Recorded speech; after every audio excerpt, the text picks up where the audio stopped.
establish a personal bond. Don't assume you've got a sure thing. Sales is a numbers game. Your objective is to turn the odds in your favour in as many different ways and on many different occasions as humanly possible. Pretending you're a consultant because you are.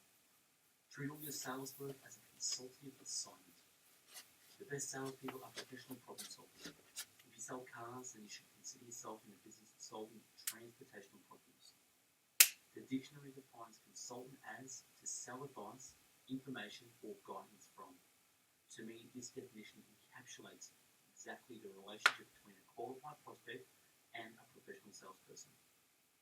You, as a salesperson, are always there to advise the prospect as to ways you can help solve existing problems, to provide all necessary information relative to solving those problems, and to provide the necessary guidance that will result in the harmonious professional association.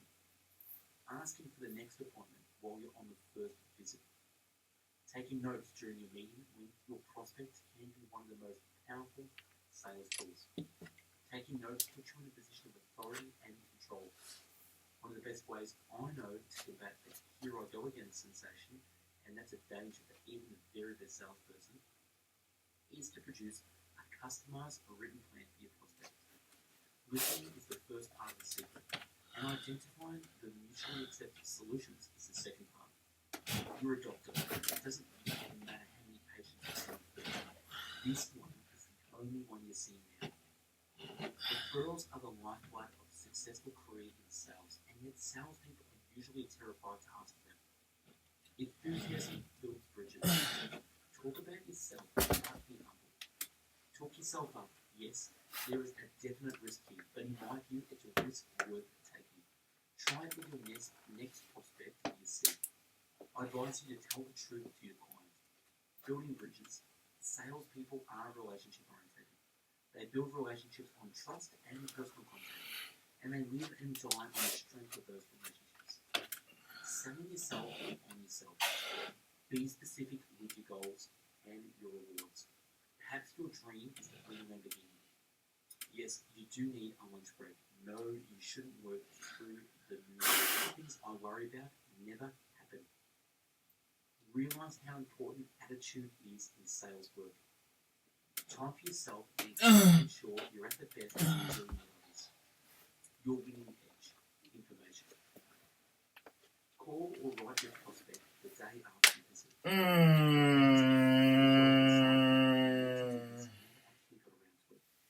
I've strongly suggest that you build these contacts into your daily schedule.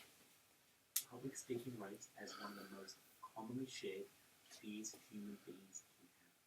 Yet I'm going to suggest that you take time to develop your skill as a speaker and get out and share your unparalleled experience in the field with your audience. Give public speaking a try. Current research indicates a routine you stick with for 21 days will become integrated and will become a permanent habit you can incorporate automatically. That is it. Thanks for watching episode 46 from Best Book Bits. Stephen Schiffman, 25 Habits of Highly Successful Salespeople. Follow us on social, search us on Facebook, Instagram, #BestBookBits, Twitter @BestBookBits. If you like the video, purchase the book on Amazon by clicking the link in the video description. Subscribe to the channel, give me feedback on what you think, and if there's a book you want me to do a summary on, let us know. Thanks for watching. Have a great day. Welcome to episode 42 from Best Book Bits. Today I'll be sharing Bill Katz, Get More Referrals Now. This book was published in 2004 and weighing at 224 pages. Sales legend Bill Katz uses his experience and expert knowledge to show sales professionals how to work smarter, not harder, by employing the 4 cornerstones of referrals: relationship building and customer service, creating referral alliances and networks, prospecting, and targeting niche markets. This is my take on the best book bits I found worth capturing. If you like what you hear, I strongly suggest you buy the book using the link in the description. So without further ado, I bring you Get More Referrals Now. The way of the world is meeting people through other people, and the referral is the warm way we get into people's lives. Your best clients want to meet you through an induction from someone they already trust. That's why the referral process should be your primary method for attracting new clients. The chances of making the sale were almost 4 times greater with referrals. Building your business from referrals is the best route to success. Tom Hopkins calls the referral the backbone of prospecting for champions. As you serve people better and create relationships of trust, a little proactivity on your part will yield many opportunities for all parties. Opportunities that go beyond the buyer-seller relationship. Our economy is fast becoming a service economy. Many salespeople are selling services instead of products. Those who are selling products are also selling service to help distinguish their products from their competitors. Building a referral-based business is more than simply putting together a set of strategies and tactics. It's a way of thinking. It's a very specific style of doing business that begins with a commitment to building your business through relationships. Most salespeople and business owners dabble in referrals. Cold calling is God's punishment for failing to get enough referrals. Your attitudes and assumptions toward referrals constitute the starting point toward building a successful referral-based business. You must adopt a referral mindset. Having this mindset means you embrace referrals as the best way to build a business. The way of the world is meeting people through other people, and the referral is the warm way we get into their lives. Create relationships, true business friendships, and each sign for partnerships will continually work to serve the other. Selling should be a friendly act, something you do to help people, something you do with people and for people, not to them. The great thing about referrals is that when a prospect comes to you through a referral, tension is usually very low, if non-existent. Referral marketing leads to tension-free selling. Listening is the most important relationship skill you can practice. It's a relationship skill because everyone needs to listen to. Everyone. When you listen to someone actively with good focus, the person is competitive. To build trust and rapport with prospects, clients, and referral alliances, listening well. In addition to its relationship building properties, listening helps you learn about your prospects, clients, and referral alliances so you're building strong relationships. Without good listening habits, you'll miss many opportunities to serve them and yourself. Learn to manage becoming a focused and active listener is mostly a manner of managing distractions. People usually talk about those 2 minutes that you can think about leaving referral chance to one of your what happens when you give, you receive. The Lord is possible to receive. The lifetime value of loyal clients is not just their repeat business, it's also their ability to connect you with who they know. Never forget that your client has the ability to lead you to other clients. Have an attitude of leverage. As you enter into new relationships with prospects and clients, constantly looking for ways to leverage the relationship to produce many win-win situations. Trust is the grease of any relationship. It's the most important that determines the quality of a relationship. It is the same with referrals. As the prospects and clients find you more trustworthy, they will be more willing to provide referrals. Stop calling yourself a salesperson. Think of yourself as a serve person. You're not there to sell, but to serve. Do what you say you will. The referral process cannot happen if you and your business are not referable. You and your business become referable when you provide your clients with a memorable experience. You must want to do it. You must have an attitude for service to your clients. An attitude of service is almost impossible to teach. You either have it or you don't. Going the extra mile doesn't necessarily mean a lot of extra effort. It just requires caring and thinking about the needs of your clients, knowing your business and anticipating their needs and potential problems. Your clients are happy when you meet their expectations. Your clients become loyal when you continually meet and exceed their expectations. Your clients become word-of-mouth machines when you create memorable experiences. In every business interaction we have, something is happening simultaneously on 2 levels, the human level and the business level. The business level gets the work done, while the human level is all about how the participant feels about Those who fail to follow through. Almost every business, although not all, has a repurchase cycle. Most people buy a new car within 3 to 5 years. Satisfaction is the gap between what the client expects and what they get. Creating business friendships increases your client's loyalty and enhances your referability. Marketing genius Jay Abraham says that to lift yourself and your company above your competition, you cannot service too much. You cannot educate enough. You cannot inform too much. You cannot offer too much follow-up and follow through too far. You cannot make ordering too easy. You cannot make calling or coming into your place of business too thoroughly. When something goes wrong, and it will, apologize. When you apologize, you're not admitting fault. You're just sorry for being inconvenienced. This reduces tension, and it demonstrates that you are there for them. Almost no one in business ever says they're sorry.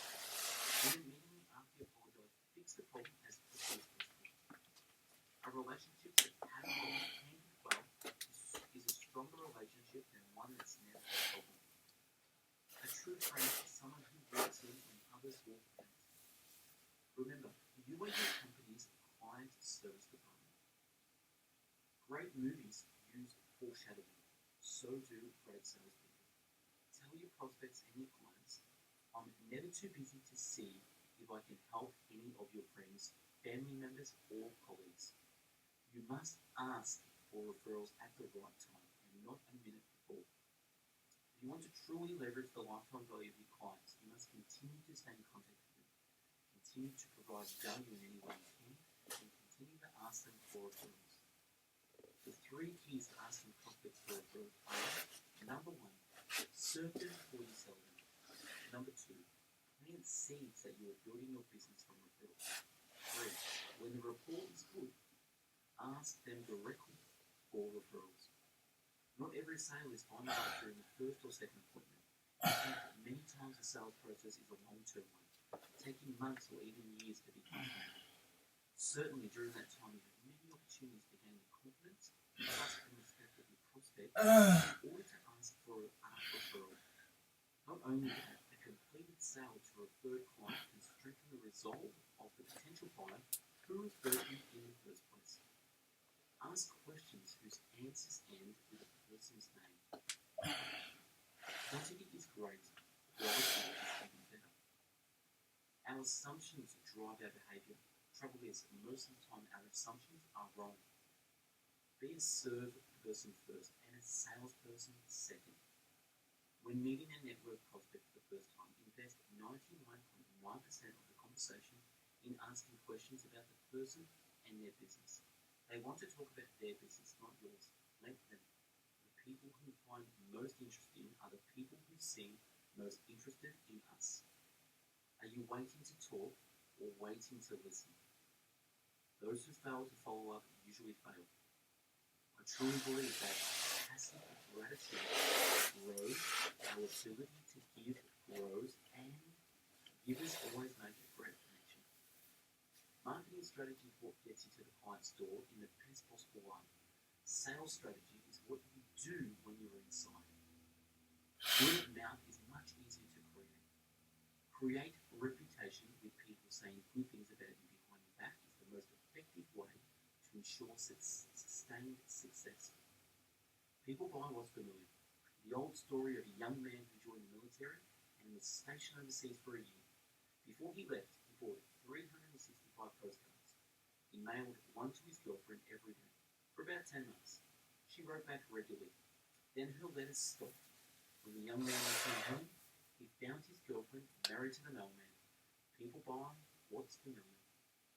The secret to success is meeting people through other people.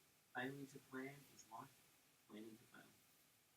I don't know what your destiny will be, but one thing I know, the only ones among you who will be really happy are those who have sought and found how to serve.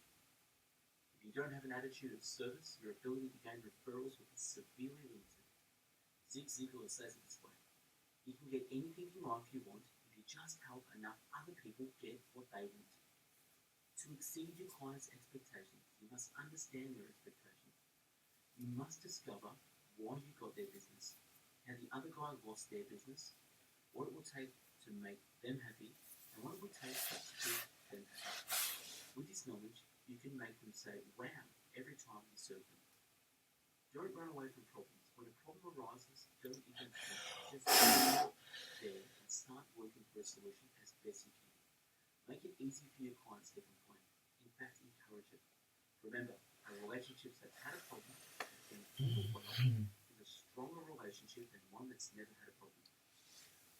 Help clients reduce their stress. Make dealing with you an oasis. Anticipate their needs, discover their stresses, and serve them beyond their expectations. Ask for their help in helping others. Successful people are interdependent, not independent. Experiences are memorable. Memorable experiences create word of mouth. Now, time for my top 5 best book bits. Number 1, the way of the world is meeting people through other people, and referral is the warm way of getting to people's minds. Number 2 I got from Get More Referrals Now is the chances of making a sale were almost 4 times greater with referrals. Number 3, listening is the most important relationship skill you can practice. Number 4, stop calling yourself a salesperson. Think of yourself as a serve person. You're not there to sell, but to serve. And last but not least, number 5, those who fail to follow up usually fail. Thanks for watching episode 42 from Best Book Bits. Bill Katz, Get More Referrals Now. Follow us on social, search us on Facebook, Instagram, hashtag Best Book Bits, and at Twitter. If you like the video, purchase the book on Amazon by clicking the link in the video description. Subscribe to the channel, give me feedback on what you think, and if there's a book you want me to do a summary on, let us know. Thanks for watching. Have a great day. BestBookBits.com presents How to Talk to Anyone by Lil Lounders. Published back in 1999 and weighing in at 345 pages. What is that magic quality makes some people instantly loved and respected? Everyone wants to be their friend, or if single, their lover. In business, they rise swiftly to the top of the corporate ladder. What is their Midas touch? What it boils down to is a more skillful way of dealing with people. The author has spent her career teaching people how to communicate for success. In the book, she offers 92 easy and effective short-bite success techniques. She takes the reader from first meeting all the way up to sophisticated techniques used by the big winners in life. The written summary can be found on our website, bestbookbits.com. So without further ado, I bring the book summary of How to Talk to Anyone. Maximums. Hold solid eye contact with everyone as much as possible. Speak with certainty and passion. Notes. The way you move is your autobiography. How to intrigue everyone without saying a word. You only have 10 seconds to show you're somebody. First 9 techniques come across as a special person without saying anything. Number 1. Smile big at the right time. Women who were slower to smile in the corporate world are perceived as more credible. The flooding smile. When meeting someone, don't smile right away. Pause for a moment and let a big flooding smile go over your mouth and eyes. This will give them the impression that the smile is more genuine. Number 2. Use your eyes. Strong eye contact gives the impression of respect and affection. It also gives the impression of being an abstract thinker. The sticky eye technique, hold your gaze as much as possible. We're talking about personal matters with another man, hold your gaze a little less. Number 3, the ACC eyes technique. Hold gaze on the subject even when another party is speaking. Conveys intense confidence and interest in the subject. Use with caution. Number 4, watch your posture whenever you walk through a doorway. Hold your head high, your shoulders back and your torso out. This will convey confidence and command respect. Number 5, the big baby pit in turn. Your full body towards a new acquaintance and smile. Number 6, hello old friend. Pretend that the person you're meeting is an old friend. When you act as though you like someone, you actually like them more. Respect begets respect. Number 7, don't fidget. It undermines your credibility. Number 8, read body language cues from your audience. 9, visualize yourself as a somebody, and it will happen automatically. Small talk. Number 10, make your listeners move. 11, use banal, unoriginal conversation topics to lighten the mood and decrease suspicion. But don't be indifferent. Speak with sincerity and passion. Number 12, wear something that will cause people to ask, what is it? This will make you more approachable. Similarly, make a habit of noticing things that ask, what is it on other? 13, ask, who is that? To get introduced to someone you want to meet, try to learn about their interest. Number 14, ask, excuse me, I couldn't help but hear when you were trying to talk to somebody in another conversation. 15, never answer, where are you from? From this one-word response, think of something interesting about where you were from to tell them. The same applies to what do you do. Always give them a hint as to what type of work you do, where you work, etc. This also applies to your name. Never introduce somebody to someone else without giving them an idea of who the other person is or what they do. Never just give a naked introduction. Share something interesting about the person. Be a word detective. Listen to cues and what the other person is telling you the topics of conversation. Keep the focus on the spot of the conversation, the spotlight on them.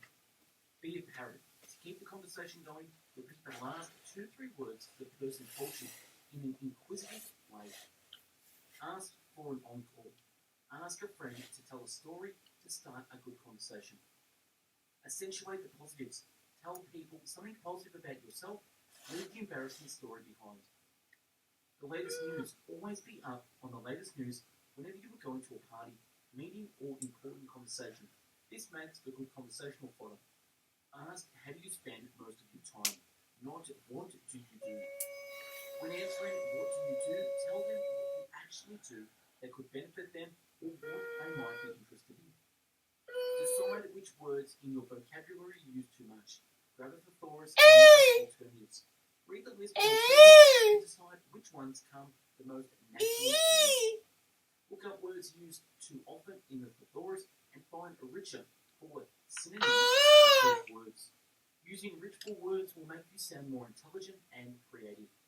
Avoid the quick answer. Let the other person discuss her interest in other people who share the same.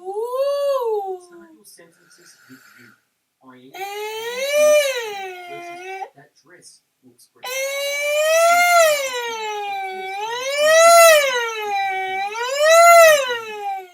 Never use cliches.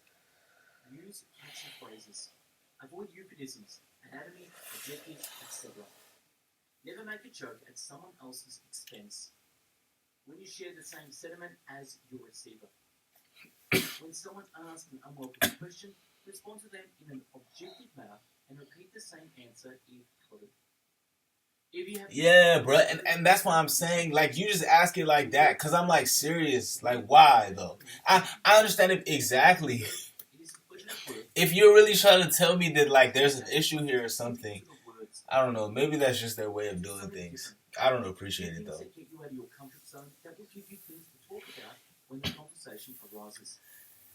Learn a few inside opening questions for various industries to sound intelligent in mixed company. Sometimes it's really funny. Sometimes it's really funny. Read about foreign customs before traveling. Learn industry lingo. Imitate the style of movement of successful people, as well as those you wish to win over. Use the specific words that other people use. Use relevant analogies. Don't just Use ordinary exercises. Use 4 levels of intimacy. Cliches. And the use of in order to win sooner than think of special moments to share with people to make it an inside joke. Compliment people behind their back. Pass along good news and other people. Implied magnificence. Taste. Talking to inadvertent Oh. Okay. You're too young to remember. Or problem for someone as fit as you. Kill a compliment. Compliment somebody directly, only using tongue and personal. Give people some praise when they accomplish something. Make sure you give praise immediately after they do something. When you receive a compliment, praise back to them by saying how nice of you. Thanks. Ask them what they would want written on their tombstone. Later use that trait as a compliment to them. Audible gesture. When speaking over the phone, affirmation. Use their name frequently when speaking over the phone to enhance closeness. When answering the phone, have a neutral tone at first, then be very happy when they say their name. Sneaky scream. Say yes right away. Then come back online and give the bad news. Win over the gatekeeper and always ask, did I catch you at a good time? Keep your voicemail greeting short and updated. Leave a confident, incredible voice message. Even better, make it entertaining. A voicemail is like an audition. He or she when trying to this will make it normal.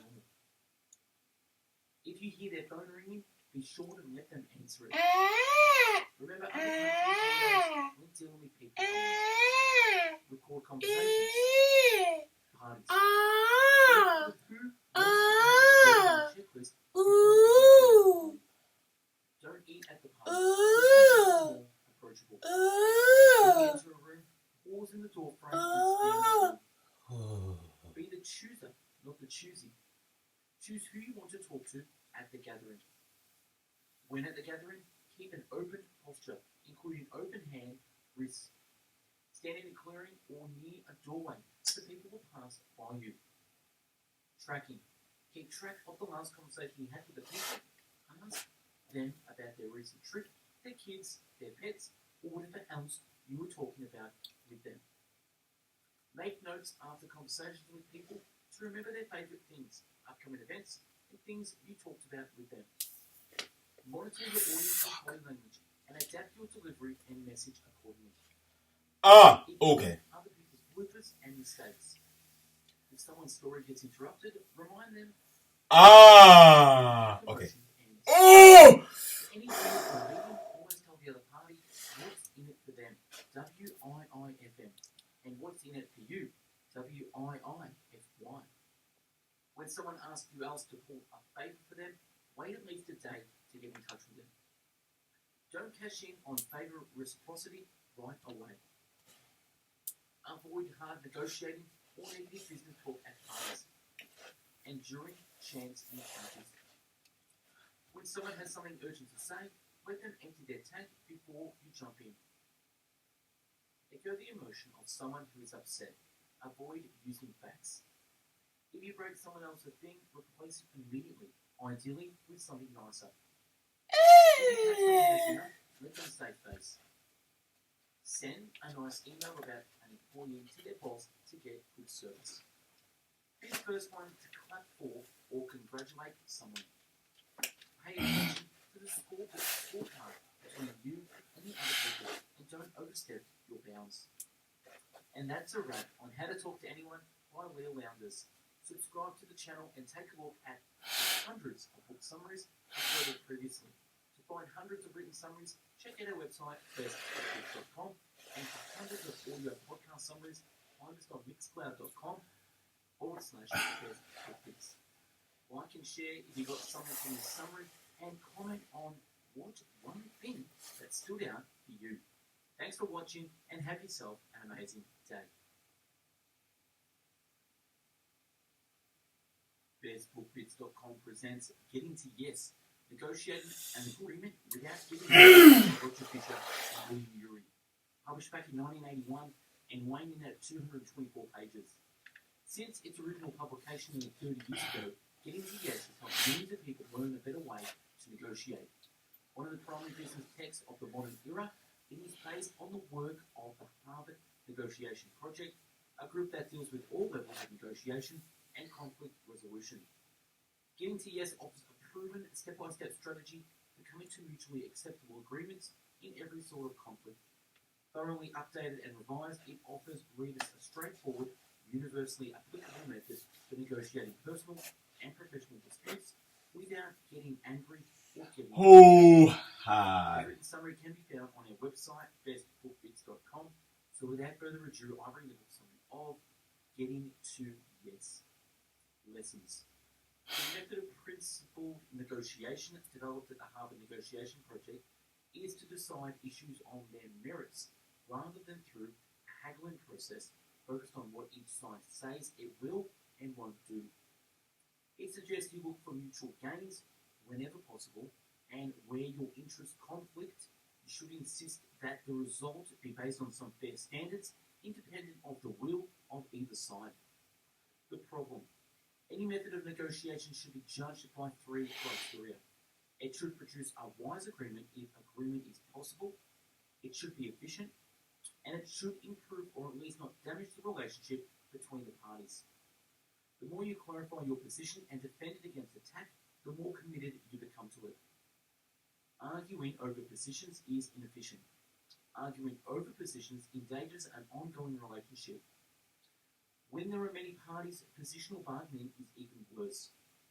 Being nice isn't the answer either. The straightforward principled negotiation method. People. Separate the people from the problem. Separate the people from the problem. Negotiators are people first. Every negotiator has an interest in the result and in the relationship. To work through people problems, think in terms of perception, emotion, and communication. Perception. The ability to see the situation from the other side is one of the most important skills a negotiator can possess. Look for opportunities to surprise their perceptions, especially if those perceptions put you in a bad light. Give them a stake in the outcome while letting them participate in the process. Discuss each other's perceptions. Don't blame them for your problem.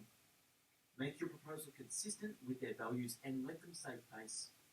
Emotion. Recognize and understand emotions, theirs and yours. Consider the role of identity. Understand that an identity is threatened. Emotions are always legitimate. Allow them to let off steam if necessary. Don't react to emotional outbursts. Use symbolic gestures, gift giving, etc. to show empathy. Communication. Listen actively and acknowledge what is being said.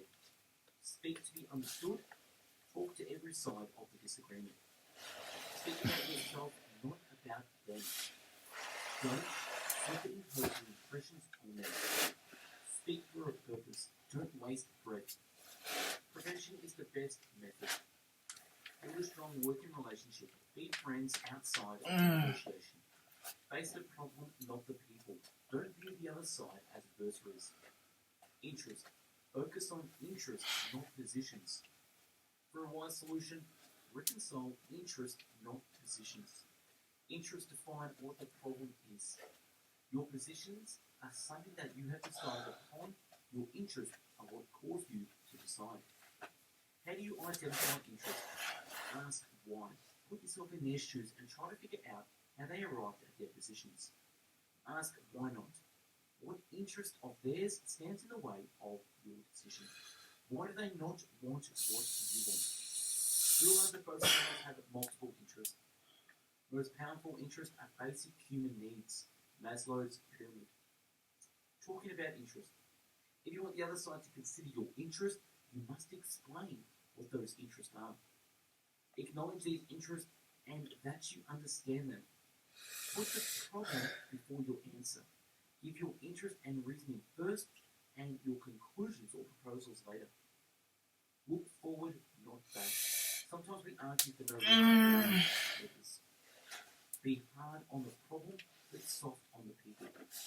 By attacking the problem and at the same time giving the person on the other side positive support, you create a cognitive dissonance for him. To overcome this dissonance, he will be tempted to disassociate himself from the problem in order to join you in doing something about it. Options. Invent multiple options looking for mutual gains before deciding what to do. In most negotiations, there are four major obstacles that inhibit the inventing of an abundance of options. Premature judgment, searching for the single answer, the assumption of a fixed pie, thinking that solving their problem is their problem. To invent creative options, then you will need to separate the act of inventing options from the act of judging them. Before you brainstorm, define your purpose. Think about what you want to walk out of the meeting with. Choose a few participants.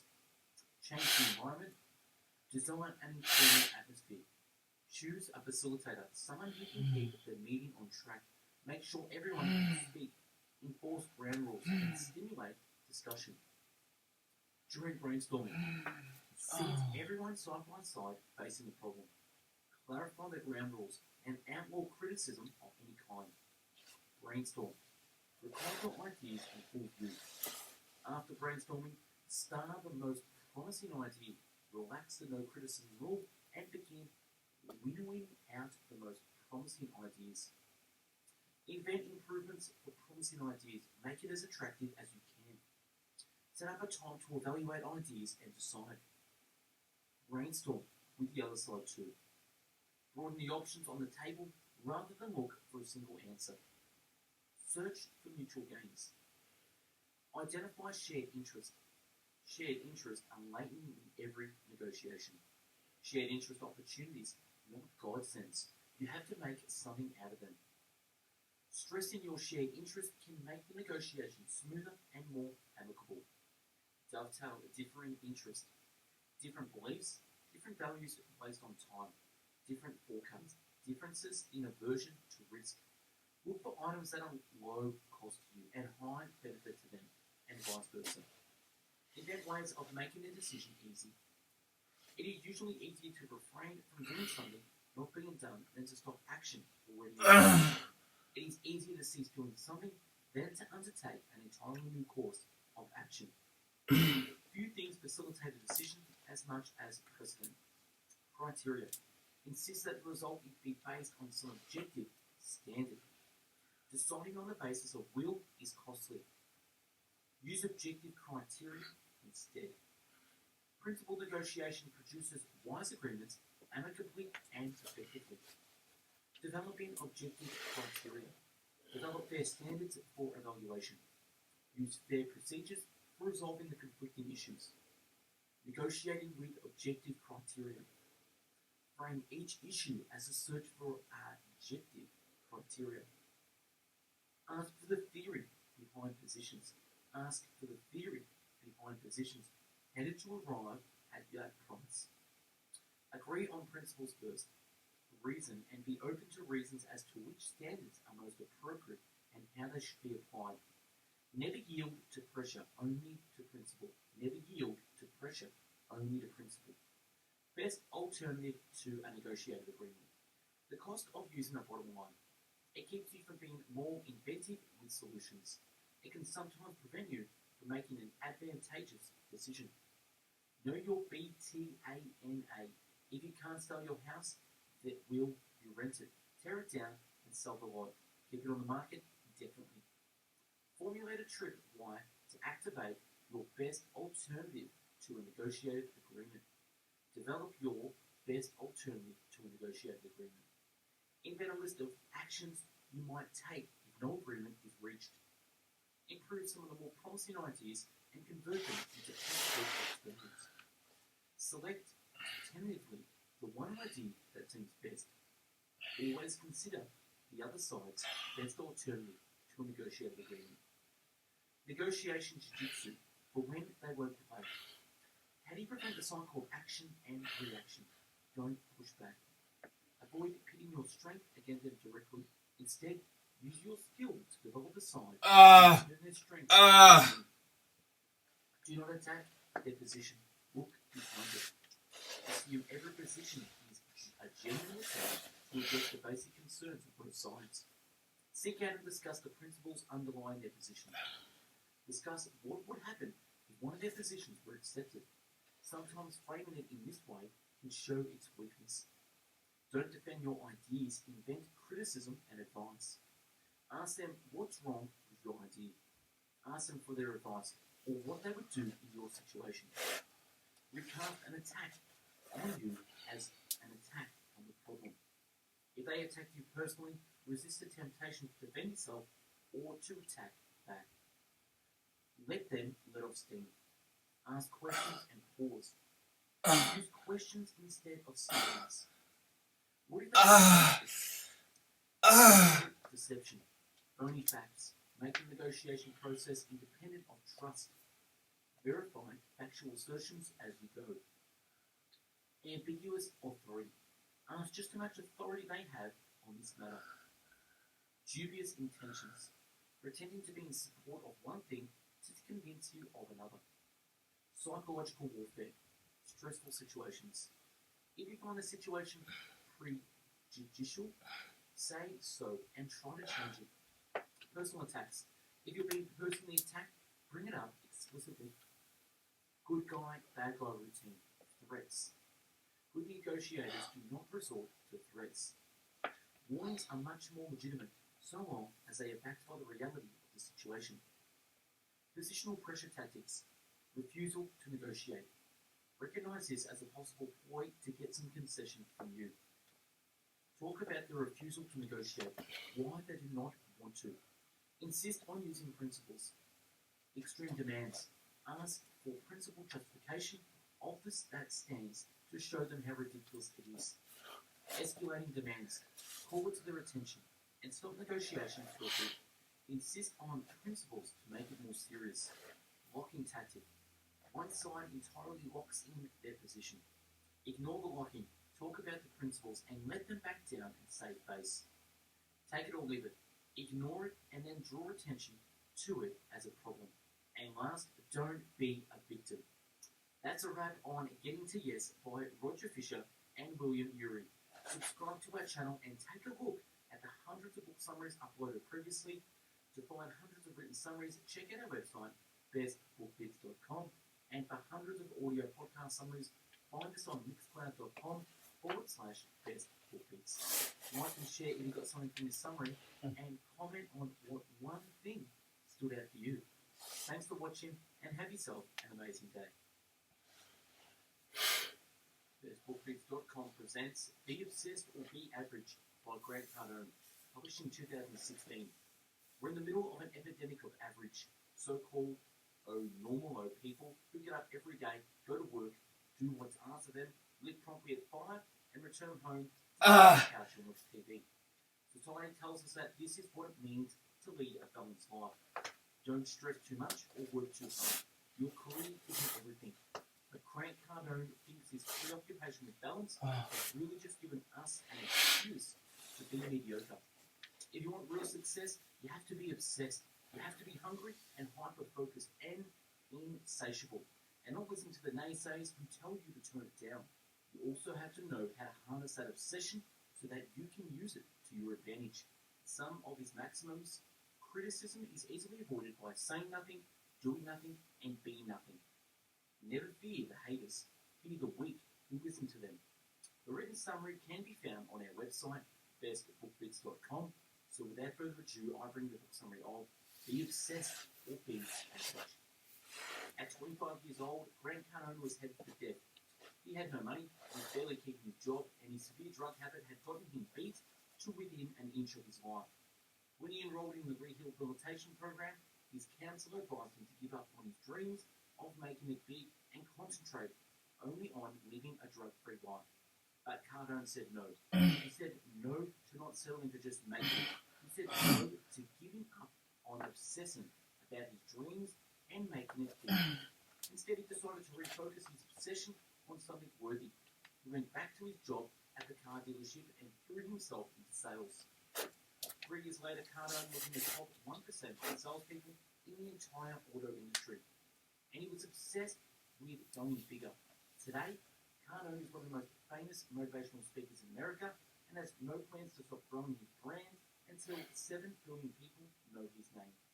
He is absolutely obsessed with success, and he wants you to become obsessed as well. This book sets out to destroy the stigma our society has on the word obsession.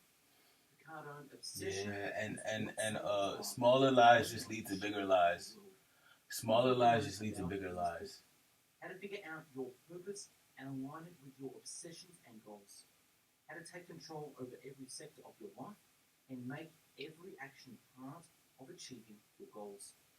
How to surround yourself with only the best and brightest and most encouraging, and to avoid the naysayers and the doubters. Interesting quotes by Grant Cardone in his book. The obsessed are the industry builders, disruptors, titans, game changers, and living legends others admire and wish to emulate. The obsessed don't just make the world go around, they make the world worth living in. If you don't have haters, you are not obsessed. If you don't collect haters, you are not doing anything. If you don't have haters, you are not a threat to no one. A guaranteed indication that you are onto something and making things happen is getting and having haters. Maybe you're just about the money at one point in your life. Well, good. Get that right. Or maybe you don't care about money and just want to help people. Then get that right. Maybe you want to do it for self-respect or for respect in a community. Then accomplish that in a massive way. Or you could decide to feed them all and compromise nothing. Being obsessed with your sense of purpose across all the parts of your life will allow you to accomplish all the things you desire and become aware of those things maybe you couldn't see before. And finally, the most successful people in the world share one thing in common. They allow themselves to be obsessed with achieving their goals. Number one, give yourself permission to become obsessed. Give yourself permission to become obsessed. The obsessed embrace the fact that they, and only they, are responsible for their success. Cardone explains that the surest sign that you are ready to become obsessed is a deep frustration with settling for average and with the people around you who are encouraging you to settle. When it comes down to it, you and only you are the one who gets to choose whether you're going to settle for less or whether you're going to become obsessed with wanting more out of life. It's time to give yourself permission to become obsessed, and your first task is to tell yourself now and repeatedly that you really can have it all. Success is the attainment of potential, and your potential will expand and reveal itself to be bigger than you ever dreamed as you keep pushing yourself to achieve more. Obsession does not allow for satisfaction or complacency. You will have to deal with the fact that you will always be uncomfortable. And when the naysayers in your life try to convince you to quit, remind yourself that they are not really talking to you. They are talking to their past selves, the selves that quit. And now they're desperately trying to rationalize their own failure by trying to bring you down. Millions of people tell themselves that they don't need to have it all, that they just need to have enough. But what happens is, when they reach their mediocre goals, they realize that it's just not enough. They start working long hours at something they are not passionate about and have to beg and scrape for every minute of free time to spend with family and friends. So give yourself permission to break from the pack and become obsessed. Quit worrying that people in your life will think you are crazy and just embrace the crazy. You are the only person in the world who truly knows what you want, and you are the only person in the world who can give you what you want. Number two, figure out your purpose and tie it with your obsessions. Figure out your purpose and tie it to your obsessions.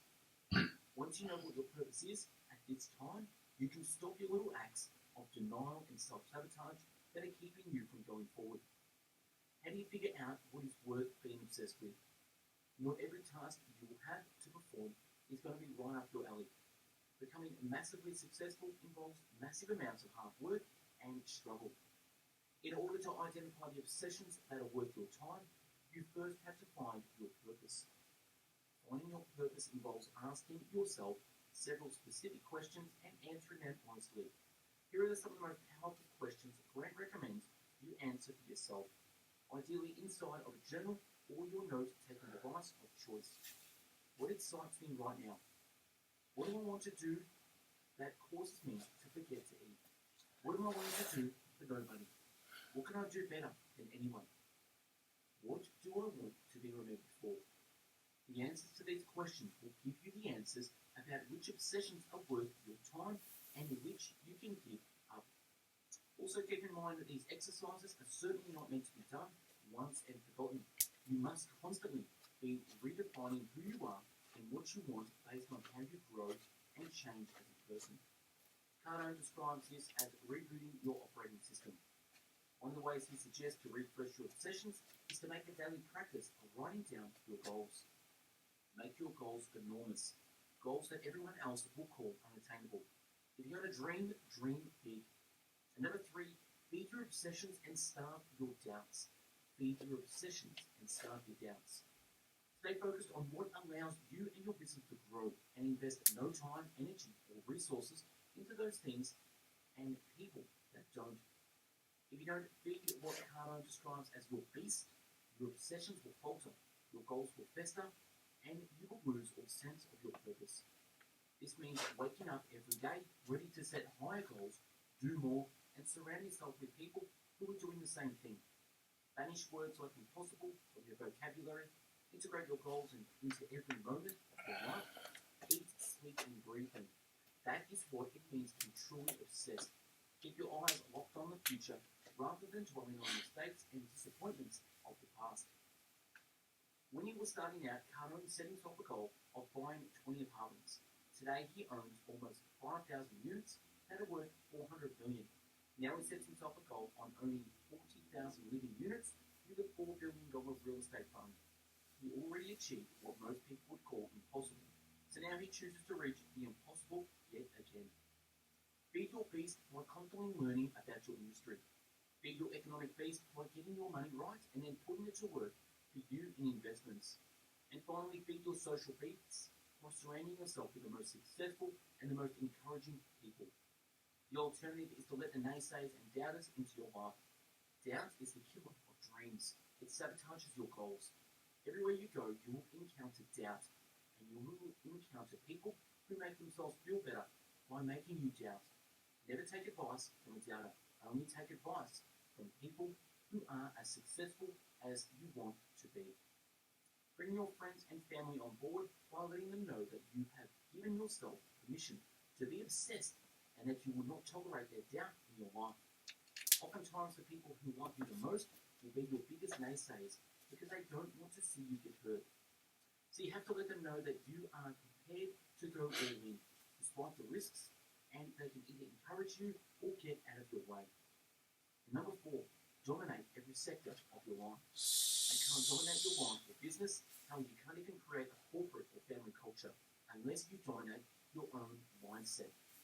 Dominating yourself means taking control of your attitude, your ambition, your energy, and your confidence, and making it all work for you. It means not letting your friends and peers drive you, but instead being driven by your hopes and goals. It means weeding out the behaviors that harm you or set you back. Behaviors like smoking, drinking, gambling, etc. Your time is precious and you need to meticulously pour out your life in order to focus on what little time you have. Cardone boasts that he does not manage it, he creates it. He makes every moment count, double thinking. By combining day nights with business meetings and taking his children to the gym while he works out. Blank space on his calendar is destructive and useless. In order to dominate your finances, you have to set yourself up with a system of principles, procedures and mantras when it comes to your money. It means allowing yourself to discuss money with others and not be shy about your desires to make more in order to get yourself closer to your goals. Dominating your area of expertise means constantly telling yourself that you are the best of the best, even if you are not quite there yet. It means dominating your brand by never being ashamed to promote yourself. Dominating your life means dominating every sector and watching them all come together to feed into your obsessions and purpose. Number 5, make sales your top priority. Sales is not a department, a career, or someone's job. Sales is the god of any business. Sales is the god of any business. The most important line on the financial statement of every company is the revenue line, says Cardone. While research, production, and management are all important to your business, sales is the lifeblood. It doesn't matter if you like sales or not. You need sales to survive. In order to become obsessed with sales, become obsessed with your product. Become obsessed with the need to see your product in the hands of everyone out there. Follow sales pitches all the way through and demand the same of anyone working for you. Too many sales transactions go unclosed simply because the salesman was too timid to actually walk the process all the way through from pitch to proposal to final offer. According to Cardone, this means demanding that your salespeople meet their quotas, punishing those that don't, and rewarding those that do. It means having a sales meeting every single day to get your team pumped and ready to dominate the market that day. It means setting yourself up as an example every day and inspiring others. Number 6, be dangerous. Avoiding danger makes sense only if you want to make sense. The only way to reduce risk is to take risk. Comfort is the biggest threat of the obsessed. Complacency is a curse. There is no such thing as playing it safe because as soon as you think that you are safe, you will have the rug run out from under you. Cardone advocates moving to a new city when you find yourself too comfortable with your living situation. You cannot grow your network if you never meet new people or interact with different communities. Do the things that absolutely terrify you and then learn from your triumphs and mistakes. Don't worry about being unpopular, worry about disappointing yourself. And take risks with your investment and then follow through in order to grow your money. And quit following the mantra, under promise and over deliver. You should never be underselling yourself at any point. Instead, over promise and then let that fuel you to over deliver. When you make giant claims, you get people excited. You get them to the root for you and you get them to become obsessed as you are. You will appear the most confident person in the room and eventually you will become the most confident one.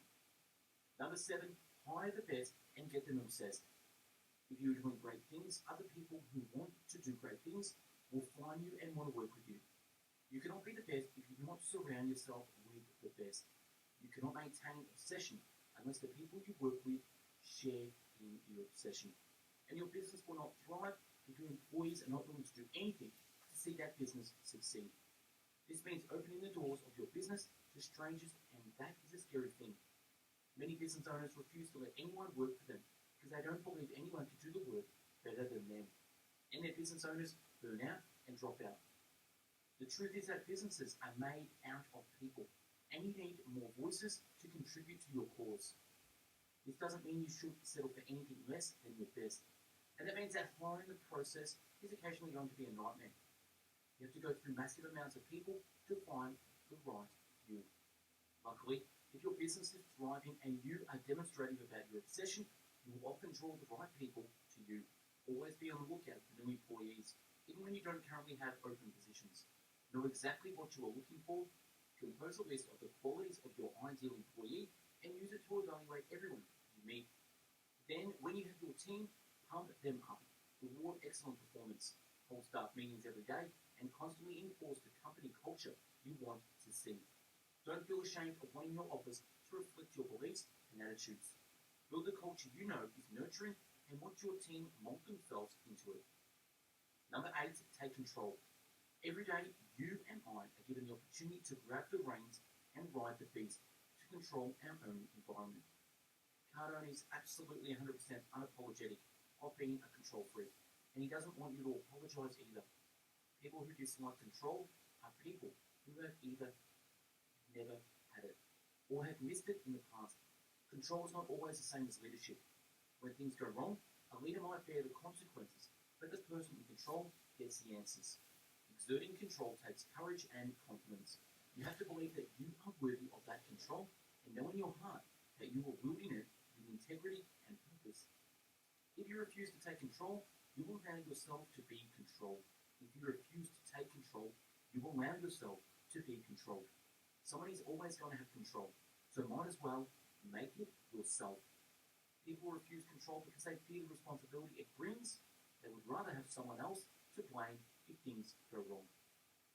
Don't wait for someone to give you control. Constantly look for opportunities and seize them. And number 9, refuse to quit.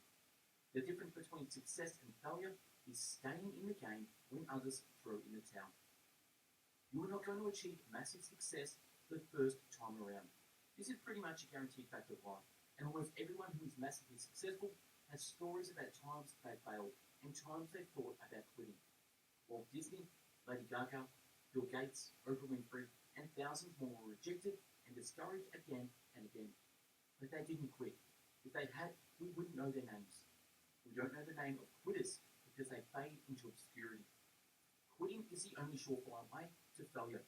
Quitting is the only surefire way to failure. Cardo describes wanting to quit every day for 2 years after starting his business, but he dug in his heels, prayed for signs, followed the signs that came his way, and after a long struggle, he started to replace disappointments with achievements. One enemy of persistence we can all learn to avoid is the perfectionist trap. When you become obsessed with making something perfect the first time around, you wait too long, delay and delay, and eventually give up. Instead, Cardone counsels to get it done, then get it right. Make the product, write the book, and then make updates and edits afterward. Persistence will bring perfection over time. Persistence will bring perfection over time. My takeaways from this book. There are always going to be people telling you that obsession is a bad thing, but they are not really talking to you. They are trying to convince themselves that it is not so bad to be average. Ignore them, commit yourself to your purpose, and let your obsessions run wild. Some actionable things you could do from this book. Daily goal practice. Every day, physically write out a list of your goals. Goals are something you seek to achieve, either in the long term or short term. Cardone recommends phrasing your goals as if you had already achieved them. Sit down with your list of goals and evaluate them against your potential. If your potential has grown, grow your goals to match it. For example, if your goal is to make $1 million, achieve that. Set your new goal at $5 million or more. Sit down with your friends and family and tell them about your obsession. Invite them to join you on the journey and make it clear that you will not tolerate naysayers. Be loving, but firm. And that's a wrap on Be Obsessed or Be Average. Subscribe to the channel and take a look at the hundreds of book summaries uploaded previously. To find hundreds of written summaries, check in our website, bestbookbits.com, and for hundreds of audio podcast summaries, find us on mixcloud.com/bestbookbits. Like and share if you got something from this summary, and comment on what one thing stood out for you. Thanks for watching, and have yourself an amazing day. Take care.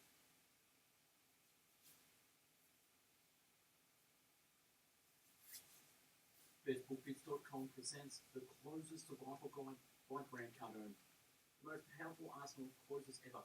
This book, over 120 closers, includes 31 money closers, 17 time-related closers, 3 pressure closers, 3 agreement closers, 8 decision closers, and another 64 of the most creative closers you will ever find in one book. Financial closing is the final step in the pursuit of any goal. This thing called closing is not just something that salespeople do, but something that applies to every person. Nothing truly happens until you are able to engender the support, energy, and resources of others. As harsh as it may seem, the close is what separates those who have from those who don't have. This critically and vital ability is what differentiates the dreamer from the exceptional individual that makes the dreams come true. The written summary can be found on our website, bestbookbits.com. So without further ado, I bring the book summary of The Closer's Survival Guide. This great book by Grant Cardone shows the importance of learning to close. As he puts it, the only real reason a person fails in life is their inability to close others. Resources, energy, money, support, or whatever it is they need in order to achieve what it is they want. Below, I outline the main points that I took from the book. As with any summary, I believe it should be used as a refresher, as a list of guiding points that help remember the contents of the book. To fully understand and apply the following points, it is highly recommended to actually read the book. It does not replace the actual experience of reading the book, nor is it intended to. If there is no exchange and no action, there is no close, and then there is no real value exchanged. Number 1, commit until you get the close. If you stop working out before you get results, was there any real value in the time spent? Likewise, talking to a potential customer is not on anything until you get to the close. See it through, be consistent in your efforts until you see results. Number 2, learning is key. You must put yourself in a position where you practice both proactive and reactive learning. Dedicate your time to becoming a master at what it is you do. Proactive learning is spending 30 minutes a day going over the most common and wrong potential answers. Reactive learning is putting yourself in uncomfortable situations and learning on the go. Make sure to look at feedback and iterate. And number 3, accept full responsibility. Until you take the responsibility for your life, you will not be successful. Once you accept full responsibility for where you are, you will see that you are able to take control of your life and consciously direct it to where you want to go. This applies to sales as well. It is your responsibility to close, to make a sale, whether it happens or not. That is because of you, and once you accept that, you will start doing whatever it takes. And number 4, practice your message and remain seated. Few people will trust a person that cannot communicate his message clearly and confidently. Record yourself, record your sales call, listen to them and make adjustments. Try to remain seated during negotiations and presentations, even if the opposing party stood up. Going from a seated position to a standing communicates that something has changed and gives room for your prospect to end negotiations. Number 5, if you sell in person, always have a pen on you. Whenever you're carrying an agreement that needs to be signed, double check that you have a pen to sign it. Occasionally, prospects may take the lack of a pen as a sign that they shouldn't take the deal. Number 6, stay with the buyer and ask one more time. If you're running back and forth between customers or leave to check on something, this creates doubt and uncertainty in their mind. Direct the sales process from the beginning to the end, and do not leave your prospective customer alone with his thoughts. Even if they say no, circle back and reposition negotiations. It does not make you rude, it just shows that you are confident that this is the right product for your client. Number 7, be sold on your product. Be absolutely sold that you're not. Know its ins and outs. If you know that your product solves problems like the ones your customers currently face, it will give you a lot of confidence. But persisting during the sales process, there is always a way to come to an agreement. Sometimes it's as easy as asking, how can I make this happen for you? And number 8, treat every prospect as a buyer and stay positive. Every prospect of yours deserves to be treated like a buyer. That will actually raise your chances of making a sale. No matter how they respond, keep a can-do attitude during the sales process and keep it light. Whenever you're slightly negative, there is only one outcome, and it's not good. Number 9, always smile. This is an underrated one.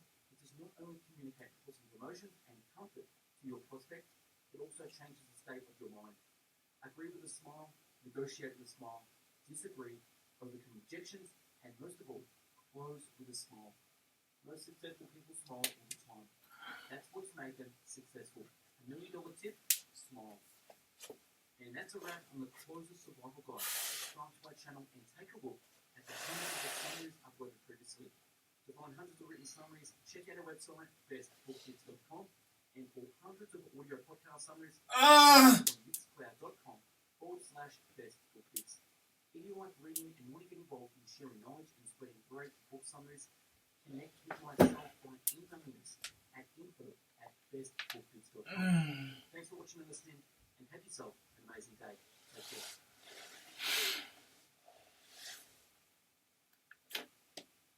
BestBookBits.com presents the Jordan Belfort Selling Machine, the power of persuasion using the Wolf of Wall Street's straight line system. Here is a preview of what the Jordan Belfort Selling Machine contains.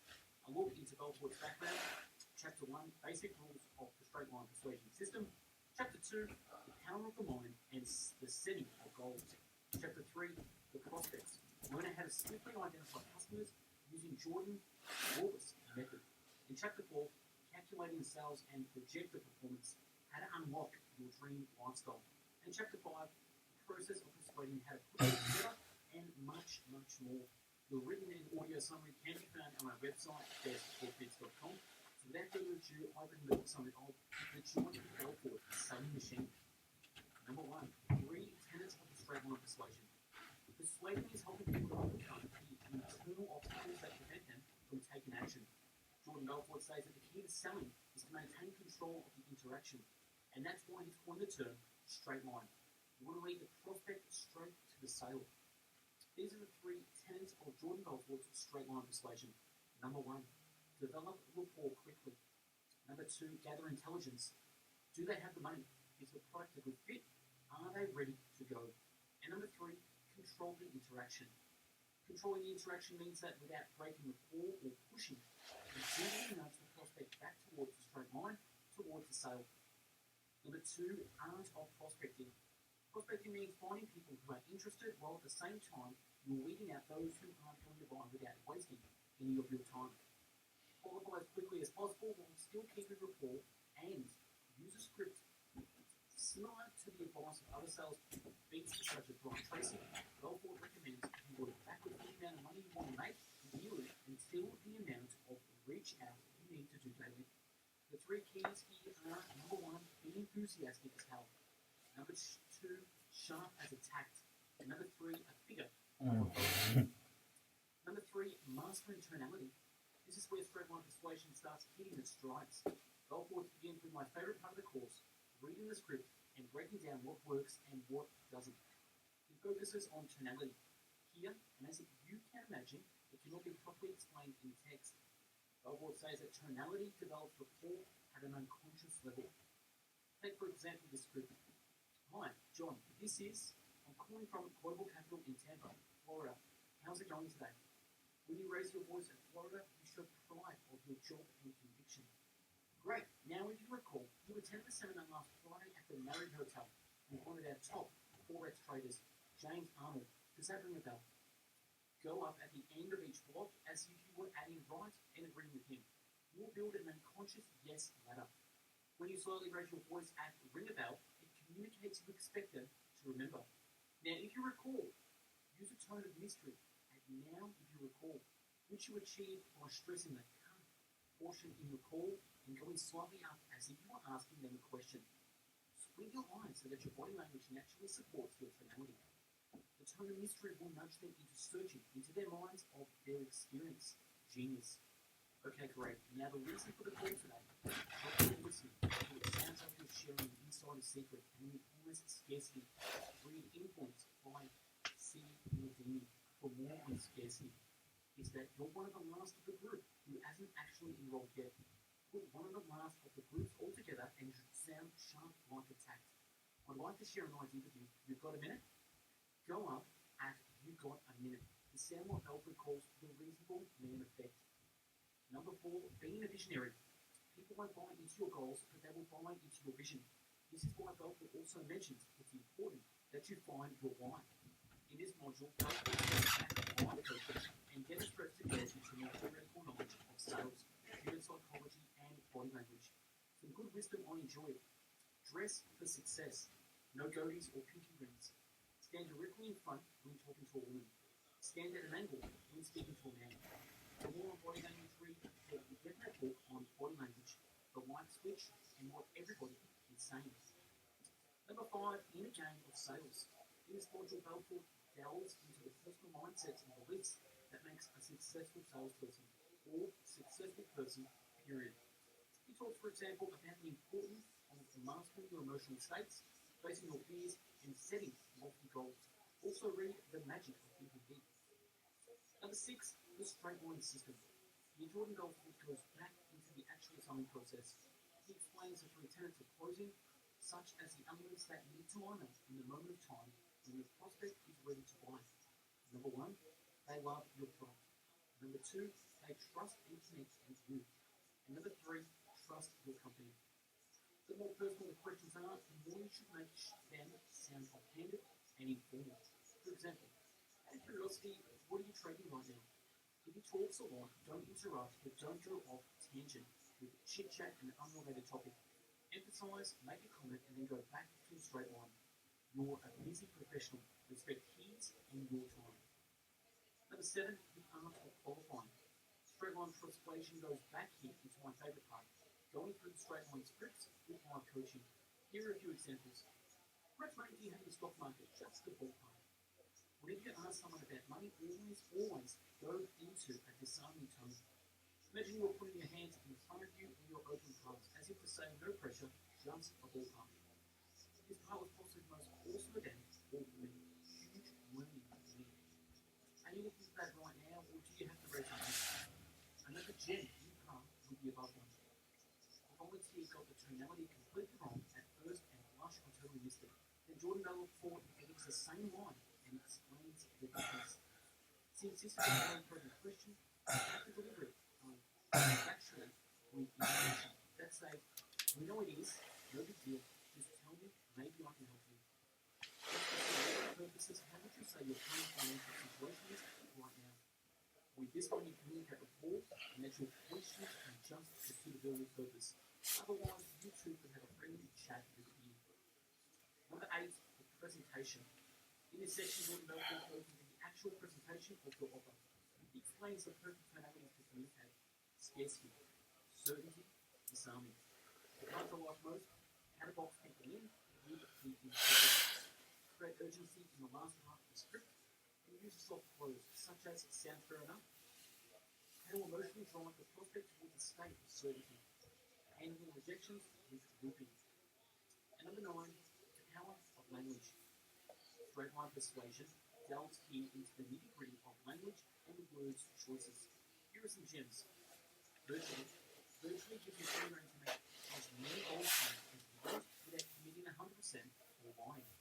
Huge upside with a good downside. People are naturally inclined to look for the worst case scenarios. This sentence addresses their fears while also allowing them to dream at the same time. Incredibly easy to get started. People are lazy, they don't want to do the legwork up their dream. They need the fear of full-time commitment. If they're afraid of the consequences, it says it's incredibly easy to modify or change the terms. It's a long-term relationship. It assumes you're closing soon, reassures them, and builds rapport. Please don't misconstrue my enthusiasm for pressure. In case you feel you've been coming off too strong, get progressively more convincing as you get closer to the close. You can only do half as well as my clients. All I ask is that you give me a shot. Believe me, you won't be sorry. And number 10, becoming a person of influence. Jordan Belfort says, you must respect if your customer cannot afford the product or if the product is not good for him. But you should not accept a stall. If he doesn't like the product that you feel is perfect for him, walk back until you convince him with logic. If the store is emotional, educate him on your company and your company building rapport.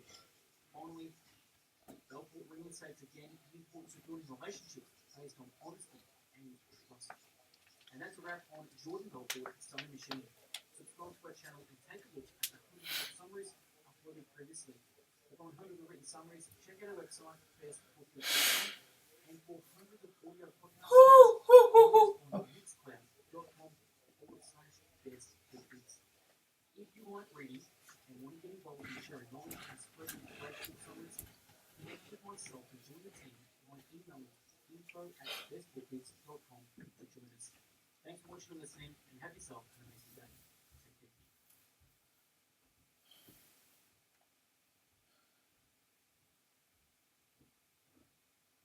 Advanced Selling Strategies by Brian Tracy. Strategy, tactics, and mental preparedness separate superior salespeople from the average. But with technological advances, even in competition, the selling edge is now more important than ever. Own successful sales career and experience as a sales consultant and leader, Brian Tracy has developed the most comprehensive and effective approach to selling ever created. Advanced Selling Strategies provides you with the techniques and tools used by top salespeople in every industry. Methods that net immediate and spectacular results. The book explains how to develop the self-image to give you the edge in every sales situation. Concentrate on a customer's emotional factors to ensure better sales results. Identify your customer's most pressing concerns and position your product or service to fill those needs. The written and audio summary can be found on our website, bestbookbits.com. Okay. Advanced Selling Strategies. Main idea about this book. The sales profession is one of the most interesting and most dynamic and most rewarding business fields available. And to successfully build a career in this field, there's really only one concept to keep in mind. You don't have to be a pioneer. In other words, don't try to follow the trail. Instead, look at the success of others.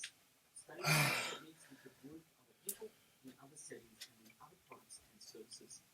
Evaluate what works for them. Adapt these new principles to suit your own specific product or service and move ahead. The principles of success remain the same regardless of what you're selling. The principles of success remain the same regardless of what you're selling. All it takes is the ability to adapt and adopt sales success to your own needs and requirements. Number 1, the psychology of selling. 80% of your success in the field of selling will be determined by what you think about. Therefore, the way the most successful salespeople do, you can improve your performance dramatically and immediately. So, the idea is every person has a self-concept, a mental set of beliefs about themselves and the world. A self-concept has three main parts. Number one is self-ideal, the person they like to be if everything went right. Number two is self-image, the way people see themselves at the present time. And number three is self-esteem, the alignment between self-image and self-ideal. The key to sales success lies in doing everything you can to build your self-esteem. The higher your self-esteem, the more successful you'll be in the sales role. To build and enhance your self-esteem, number one, always see yourself as self-employed. The president of your own professional sales company, which may presently be subcontracted out to someone else. That means accepting total responsibility for what you accomplish. Number two, see yourself as a consultant, a problem solver, and you're trading money for your product or service. Approach clients with that attitude. Number three, act like a doctor in the client's best interest. To do so, you must examine first, then diagnose, and finally prescribe what they need. Number four, think strategically. Set clear goals, develop blueprints and plans, act decisively, and don't be worried about short-term setbacks. Number five, be intensely result-oriented. Combine empathy and ambition together in balance as you focus on effective utilization of your time. And number six is be ambitious. Work towards becoming the best in your field. When excellence is your standard, you'll act differently, more purposefully, in fact. And number seven, apply golden rule to selling. You are in the same position. That way you're always acting with integrity in everything you do. Key thoughts. The quality of your thinking determines the quality of your life. The quality of your thinking determines the quality of your life. Brian Tracy. You can learn anything you need to learn